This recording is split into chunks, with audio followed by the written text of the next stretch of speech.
Hello everyone, I hope you're having a good morning, night, or afternoon, and welcome back to another devlog. So over the past month or so, me and another indie developer, West Be Jumpin', or West for short, have been working on a calming farming game, which will be going on Steam, completely free to play. If you were for some reason curious on how we were funding it, I'm glad you asked.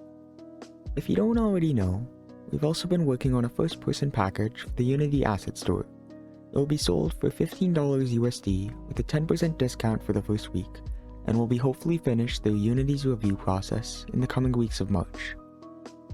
Anywho, as the title suggests, progress has been slow, but we still have done quite a bit since the last update. One quick thing before the devlog continues, I'd like to quickly say that if you like this content, consider joining the Discord. We are beginning to make devlog basis events that the community can partake in, and it'd be great if you could join. There's a link in the description. So the first thing we worked on was a merchant and marketplace. Originally, we planned to have a very exclusive or absolutely no in-game UI, however it limited us so much to the point where we eventually had to just add it in. The merchant was also planned to be very intricate, and would have a buy and sell system, along with emotion, and only come if you were kind and sold items to him often. However, recently, plans changed, and we scrapped most of the idea and just kept the selling mechanic. So now, the merchant will come sometime near noon every day. You can sell him items, and a coin counter will be added onto, the varying amount depending on the item rarity. Second, the marketplace.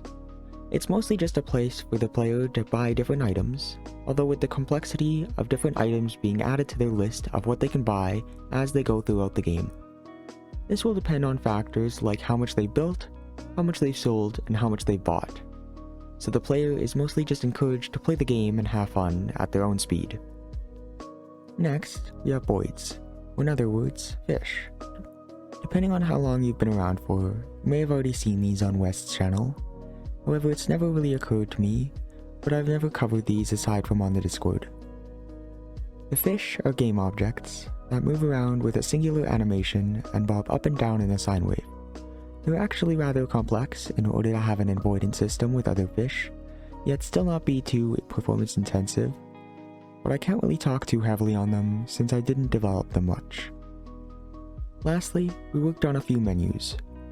West did most of the coding work for it, and I did the art.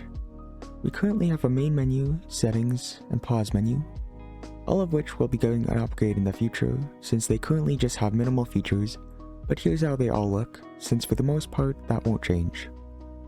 The main menu has a play, settings, and exit button. Settings has a volume and full screen button, and the pause menu just has an exit to main menu and then return to game button. Out of all of these, the pause menu is definitely the most advanced, since it first has to stop the daylight cycle, and then stop all velocity with objects. Then reset them back to their original state. So yeah, that was the end of this devlog, and I hope to see you in the Discord. Consider liking and subscribing too if you think it's worth it, and if you stuck around this long, we're still trying to come up with more ideas for a name for the farming game. If you have any, let me know in the comments. Until then, farewell.